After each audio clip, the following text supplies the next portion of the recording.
Hello, Year 3. Today we're going to be having a look at procedure writing. Now, it's not just today we're having a look at procedure writing. We've been having a look at procedure writing for a little while now.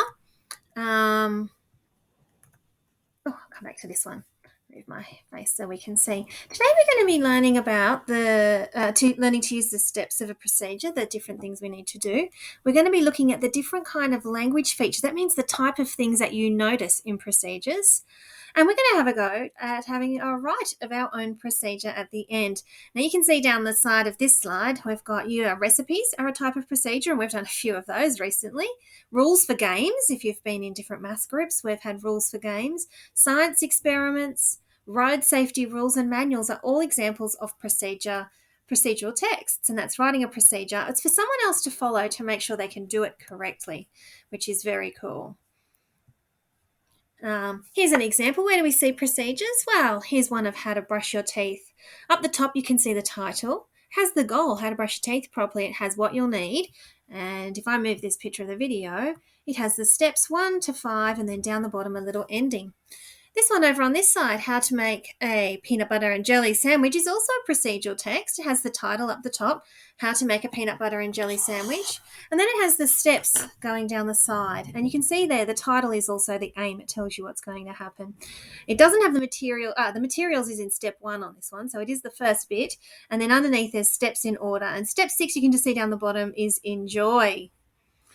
How to properly wash your hands. That's a relevant one at the moment. And so important to keep your hands washed and clean. And up here, we've got the steps going this way. So again, there's a title at the top and the goal or the aim, how to properly wash your hands. And then it's got the steps. And it seems to have, the pictures here are a big clue about what you'll need to do it. Turn on clean running water.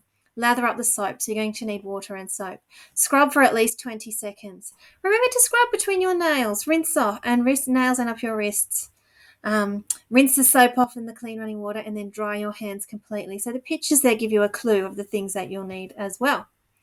Here is a drawing procedure, how to draw a minion. And you can see it's got the thing up the top, it's got the title up there, and it's the goal. The goal is drawing a minion because that's what you're going to be doing. It has the steps here, and it shows you step by step the bits that you are adding. This one's pretty clever too, because in each picture you can see the way that they've helped the person visualize or communicate clearly what they need to do. Each step is in red. So then the old step goes to black and the new step is in red. The old bit is in black and the new bit is in red. So that helps the person to keep them in order and know the bits that they're adding. And by the end, your conclusion or your ending should be like this one here. Here's a procedure of how to draw a fox. Hey, Austin, what are we going to draw today? A fox! Yeah, a really simple fox. A really cool fox. We hope I'm going to pause. If you would like to get some paper and a pencil and have a draw with these guys, I think you might enjoy having a turn of this one. you're going to follow along with us. We're going to use crayons. You also need some paper. Yeah, you ready to start? Yeah. We're going to start by using our orange crayon first, and we're going to draw an oval shape for the head on our fox. I'm going to draw him kind of big, or her kind of big. Draw an oval in the middle of your paper.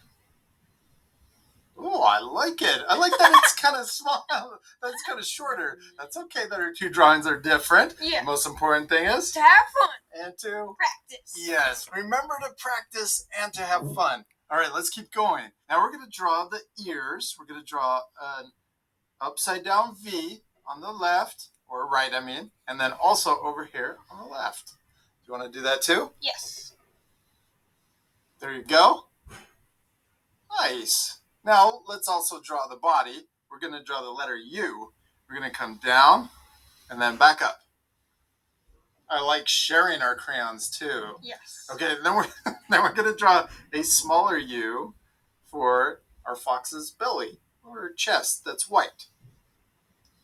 Now let's also make the pattern on the face. We're going to start right here and we're going to draw a little dot. You can make that dot too. Right in the middle.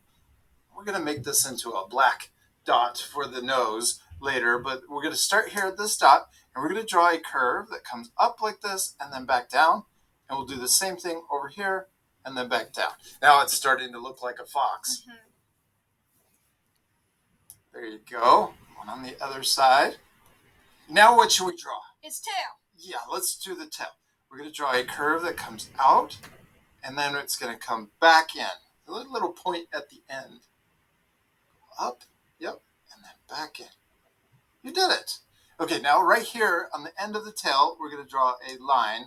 The tip of their tail is usually white, and then we're going to color the rest of the tail orange. And that's what we're going to do next. We're going to color different shapes on our fox orange, solid orange, but we're also going to leave some of the shapes white. So the first shape we're going to color is this shape in the middle of the fox's forehead.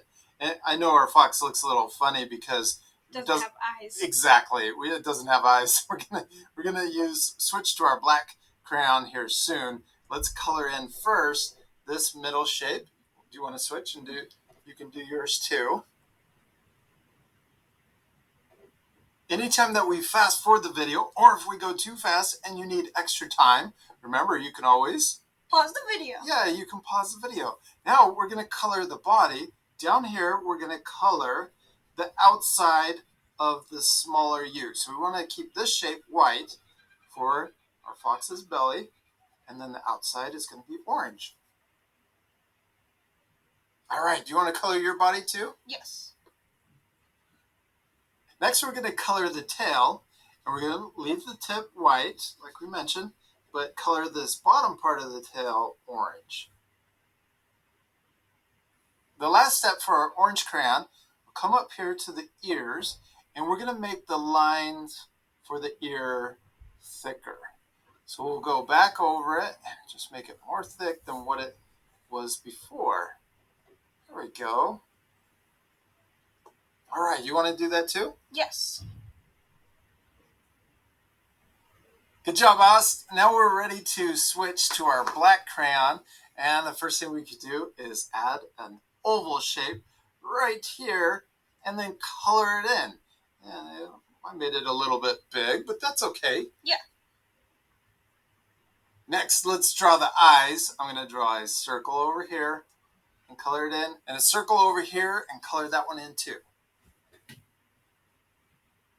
Now let's draw the paws. We're going to draw an oval right here and an oval over here, and they're kind of out on the outside. Then we're going to draw two more paws in the middle. So we got 4 paws. Yeah. Pretty simple, right? Mm-hmm. Now the last thing we're going to add to our fox is a little black tip on their ears, on the top of their ears, right here, and then also over here on the left side. This ear looks a little taller. That's okay. The next time I draw a fox, I'm going to draw the ears the same size. Do you want to add a little black tip to each of your ears? Yes. We did it! We finished coloring and drawing our fox. You did such a great job. Thank you.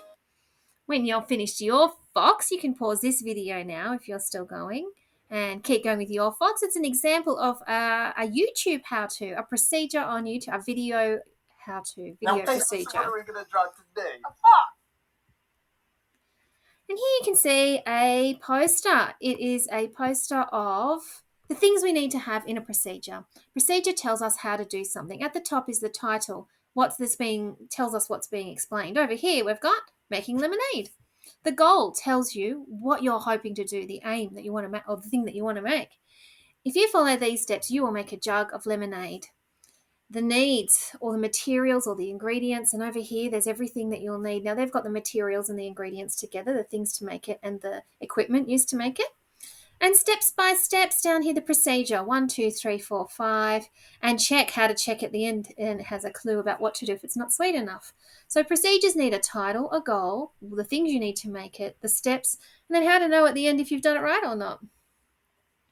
Now the types of words in procedures, because it is an activity and you are doing things, it definitely has verbs, and the verbs help you visualize. I want you to have a look at this procedure here. Precise action words. Marvelous monkey muffins. You can see it's got the ingredients here, all the things you'll need. 3 ripe bananas, peeled and mashed. There's not many verbs telling you how to construct these muffins. I want you to see, can you find a verb in this recipe? If you had banana, that's a noun. And if you had baking soda, that's a noun. Often the nouns in procedures are very specific. They're words that you would use for a particular industry. So in this one, the cooking industry uses baking soda, mashing bananas, all of those kind of things. A scientific procedure would have nouns that are very specific to science. Something about being healthy and well would have nouns specific to that. This one doesn't have very many verbs that can help you visualize what to do, though. When you look at this recipe and try and visualize, it just says, then add. So add is really the only verb there. The bananas are peeled and mashed. They're also verbs. It's what you've done to the banana, but it's already sitting there. And so in the process of making it, it doesn't tell us very much. And you can see this person here, when you visualize, it means you can imagine clearly the steps that you'll need to do to make that product or the thing at the end. I've got a second version, take 2 of Marvelous Monkey Muffins. And it looks more like this. Mix butter, egg and sugar in a large bowl. Add your mashed banana, flour, salt and stir well. Add most of the banana and chopped chips and stir again. Keep a few for the topping. Pour muffin mixture into tins that are greased and lightly floured. That means you've got a bit of butter and put around the edge and flour in there. And when it cooks, it stops them sticking and they come out really easily. Decorate the top with banana and chocolate chips left out from up here, and then bake at 180 degrees for 25 to 30 minutes. I wonder if you can find some more precise verbs in that one today. I'd like you to find 3 precise verbs for me, and I'd like you to open up a Google Doc and at the top write procedure, Wednesday and the date, and underneath I want you to write 3 verbs that you can find from this marvelous monkey muffin method of cooking. I'd like you to pause the video till you've done that. You can actually even write it on a piece of paper as well if that's easier for you and take a photo at the end. But pause the video till you've found 3 verbs in this procedure. Technical words. That's now saying before the nouns in the procedures are technical words related to the industry. So if you are doing an art thing, they'll be art words. If they are science words, they'll be scientific words. If you are learning an art procedure, they'll be artistic words. So they are technical words that link to whatever you are looking at a procedure or writing a procedure about. Prepositions are also a really important part of procedures. Preposition is a part of speech that tells us how 2 things go together. And often in a procedure, we are putting things together or learning how to do something with bits and pieces. So knowing how to do those things properly can help us visualize the procedure to get it correct. Here you can see a list of most of the prepositions that we use. I wonder if you can see any in there that you've used today or even during your remote learning or during some of your cooking time. I've got a song here for you to watch, the preposition song. And the preposition song goes a little like this.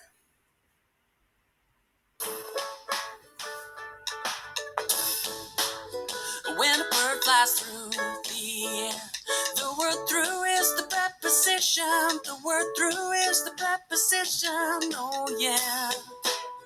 When a worm digs in the ground, the word in is the preposition. The word in is the preposition. Oh yeah. And when a dog plays on the lawn, the word on is the preposition. The word on is the preposition. Oh yeah. Because the preposition is connected to the noun. And right before the noun is usually where it's found. On, in, through. They all are prepositions. When a snake slides through the grass, the word through is the preposition. The word through is the preposition. Oh yeah. When a frog jumps in the lake, the word in is the preposition. The word in is the preposition. Oh yeah. And when the sun shines on the world, the word on is the preposition. The word on is the preposition. Oh yeah. Because the preposition is connected to the noun. And right before the noun is usually where it's found. Yeah, preposition is connected to the noun. And right before the noun is usually where it's found. On, in, through, they all are prepositions.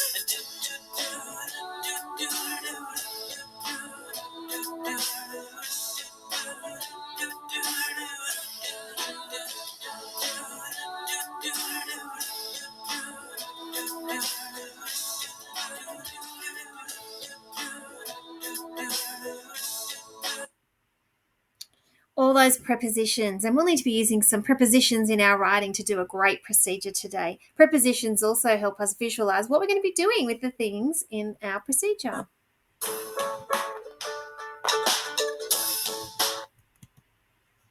Okay, every procedure is going to have these things. It's going to have a title, and it's going to have a goal or an aim. It's going to have materials or ingredients, the steps in order, and a conclusion. Now, what I've been doing today is a procedure for how to do a procedure. I've gone through kind of like this and told you the things that you are going to need and having a look so you can see what you're going to do to write your procedure. Here is one with fruit salad. Make it a little smaller. And you can see up here we've got the ingredients on this side, the materials or the things you'll need to do the chopping and the cooking on this side, and here are the steps. It has the title at the top because that's number 1, the materials or the ingredients, the simple steps, and then the end bit there, enjoy your fruit salad. They've even put a picture in there to show you what the goal is, what it should look like at the end if you're successful. So the procedure has a title, the goal, the materials, the steps in order, and the conclusion, a bit like this. Now it's your turn. Underneath here, there are a couple of clips of some kids' origami. You have to watch them and have a turn of writing the procedure to go with it. You need to make sure the person reading can visualize your procedure. Can they understand what to do? Have you used verbs, specific verbs? And have you used some prepositions and nouns that will help them know how to do the right things in the right order?